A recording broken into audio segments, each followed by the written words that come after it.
Вітаю, час новин на АТР. Сьогодні вівторок, 12 січня. Це 685-й день анексії Криму. У центрі Стамбула прогримів вибух, є поранені. Турецька поліція оточила центральну площу в історичному районі Султан Ахмед. Неподалік від Блакитної мечеті і собору Святої Софії багато машин швидкої допомоги. Деталі трагедії в наступному випуску «Заман».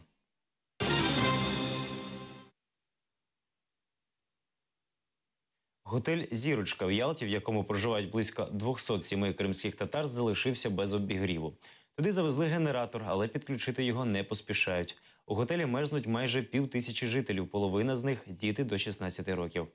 До опалювальної системи міста готель не під'єднаний та не газифікований, тому інших варіантів зігрітися у його мешканців немає.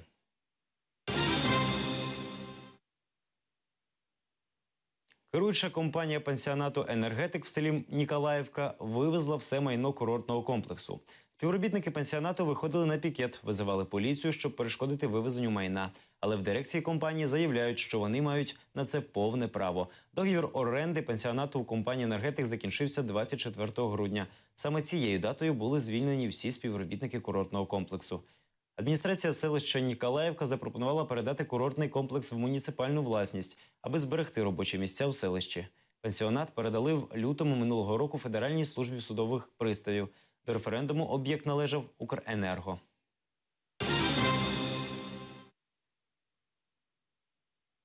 «Криммолоко» припиняє роботу. Причиною зупинки роботи найбільшого виробника молочної продукції в Криму називають нерентабельність. Співробітникам запропонували два варіанти – або звільнення, або відпустку за свій рахунок, повідомив кримський правозахисник Ескандер Барієв.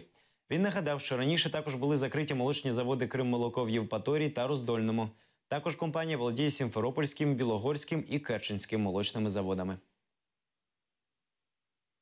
Даже сняли, расступитесь, пожалуйста, ребята, даже сняли табличку. Уже ее нету, все. Предприятие его как бы не существует. Директор, было собрание, задаем ему конкретные нормальные вопросы. Он знаете, что сказал? Я тут никакой роли не играю, я тут типа наемный. Наступят морозы, оборудование все будет разморожено, и оборудование выйдет из строя. Запустить ее будет очень тяжело. Я как вот инженер-механик вам говорю с полной ответственностью, что потом после мороза восстановить оборудование будет очень тяжело. Сьогодні на 90-му році життя пішов з життя відомий кримсько-татарський скрипаль Нафе Ягяєв.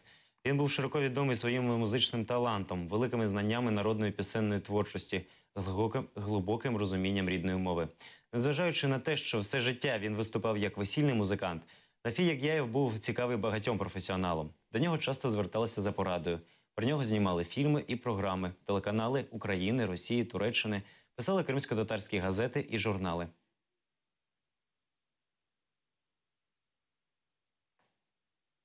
Півроку без світла і газу. У такій ситуації опинилися 5 сімей у Севастополі. Цього літа вони заїхали в будинок, який мали здати 2013-го. Електрика і газ не підключені досі. Мешканці скаржаться, що не можуть нормально харчуватися і стежити за гігієною. Однак в підключенні їм відмовили. Сейчас у нас ситуация просто, ну скажем, критическая. 20 числа морозы. Застройщик нам не хочет подключать даже по временной схеме электричество. Все подведено, по дому разведено, газ уже проведен, осталось только поставить счетчики и автоматы, и запитать котлы. Но застройщика не интересует запитывать отдельные квартиры, он желает когда-нибудь запитать весь дом. Когда это будет, в каком году, неизвестно. А у нас на носу морозы, и мы тут... Естественно, трубы у нас перемерзнут, мы останемся ни с чем. В квартирах будет минус. Сейчас вот были морозы, вот у меня на кухне было +3. Ну и как жить в такой обстановке, я, честно говоря, не знаю. Снимать квартиру, я пенсионер, у меня нет возможности. Здесь вот, реально живет 5 семей. Многие уже сделали ремонт и просто съехали, потому что жить невозможно. Звук важкого металевого року заважає жити. Кримський відеоблогер Олексій Владимирович опублікував відео, в якому він демонструє роботу генераторних установок, що забезпечують район Ялти електроенергією. Я сейчас открою окно. для того, чтобы вы слышали, при каком звуке живут теперь у нас люди.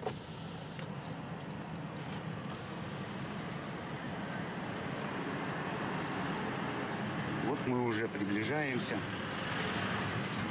Напомню, мы сейчас находимся в обычном жилом районе Ялты, спальный район. Вокруг жилые дома. И здесь находится у нас прямо какая-то взлетная полоса.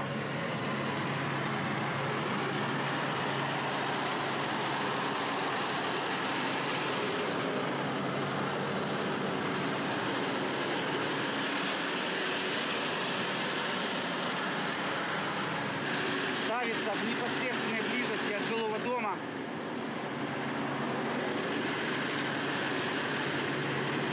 В котором живут люди.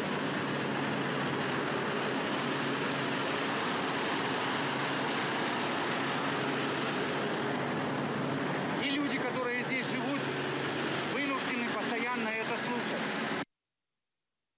У Керчі через відключення електрики згорів мамограф. Цінне обладнання вийшло з ладу через те, що влада міста не попередила адміністрацію онкодиспансеру про відключення. Апарат в цей час використовувався.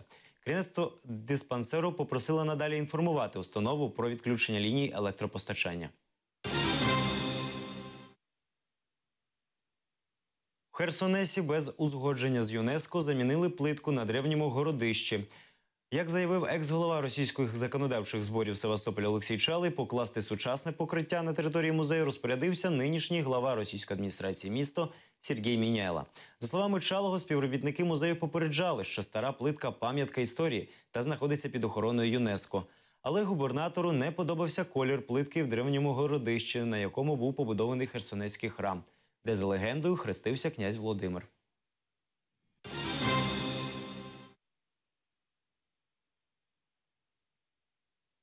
Поповнюємо кримський бюджет, садимо печінку. Як наслідок анексії, тепер основні надходження в скарбничко-анексованого півострова йдуть за рахунок продажу алкогольних напоїв. За даними Кримського Мінфіну, акцизний збір виріс на 400 мільйонів рублів. Найбільш великі платники – це пивобезалкогольний комбінат «Крим», Кримська горільчана компанія та завод «Масандра». Про це розповів представник міністерства на зустрічі з головою російської адміністрації Криму Сергієм Аксьоновим. Аксьонов має намір заохотити ці підприємства, але не уточнив, як саме.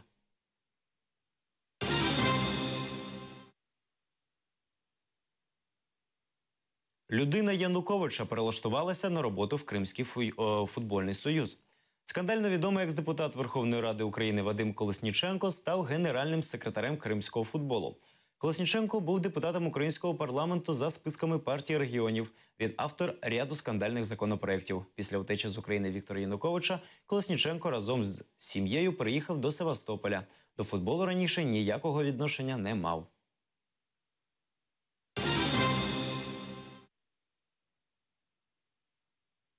Українська держава ігнорує позицію кримчан, громадських активістів. Таку думку на прес-конференції висловив член правління громадської організації «Український дім» Андрій Щекун. Він зазначив, що протягом минулого року не було створено громадської ради при Державній службі з питань Автономної Республіки Крим і Севастополя. Саме Держслужба, на думку Щекуна, повинна стати майданчиком для співпраці громадянського суспільства та держави в питаннях по анексованому Криму.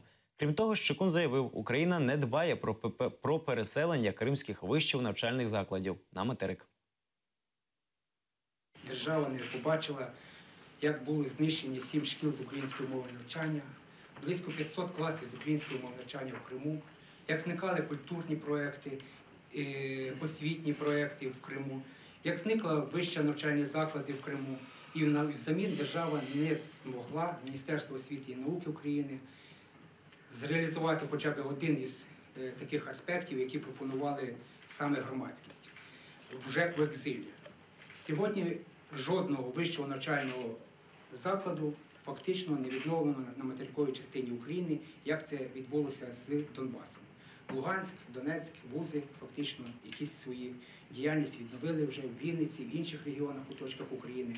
Крим сьогодні, як кажуть, поза бортом. Ситуація в зоні проведення антитерористичної операції загострилася. Бойовики обстріляли українські позиції 35 разів. Терористи атакували Піски, Дослідне, Авдіївку, Верхньотроцьке. Українські позиції біля Мар'їнки терористи обстріляли з ручного протитанкового гранатомету. У районі Красногоровки працював ворожий снайпер. Застосовуючи стрілецьку зброю, гранатомети та великокаліберні кулемети, окупанти намагались спровокувати наших захисників на відкриття вогню у відповідь в районі Новгородського, Зайцевого та Майорська. Східніше біля Світлодарська зафіксовано застосування бойовиками великокаліберних кулеметів та снайперів біля Луганського. На тій же ділянці бандити спробували перевірити пильність наших воїнів поблизу Семигір'я. Ворог був вчасно виявлений. В результаті короткого бойового зіткнення із застосуванням стрілецької зброї нападники відступили. Неподалік Троїцького, що на кордоні Донецької та Луганської областей, кремлівські найманці пристрілювали 82-мм міномет. І знову неспокійно на самій Луганщині. Пізно ввечері по опорних пунктах українських підрозділів біля Кримського підконтрольні Російській Федерації організовані злочинні угрупування відкрили вогонь із гранатометів, а також мінометів калібру 120 мм, застосування яких заборонене попередніми домовленостями про деескалацію конфлікту. Один з лідерів татарського громадського центру Рафіс Кашапов подав позов проти Росії до Європейського суду з прав людини. У позові вимога оцінити обґрунтованість кримінального переслідування за критику анексії Криму. Кашапов був заарештований в грудні 2014-го за висловлювання в соціальних мережах проти анексії Криму. Також він різко критикував російську владу за утиски кримських татар. У вересні 2015 року Кашапова засудили до 3 років колонії за заклики до порушення територіальної цілісності. Кашапов вважає термін надто великий навіть за умови його провини.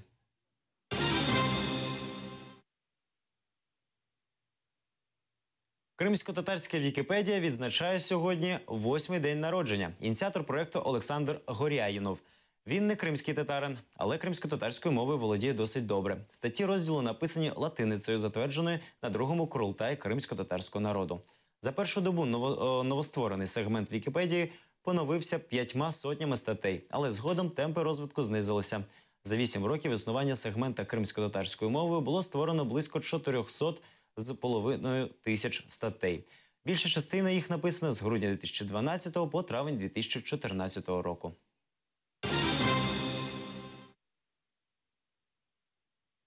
Наразі це всі новини. Більше дізнавайтеся з наступного випуску «Заман». Залишайтеся на АТР. До побачення.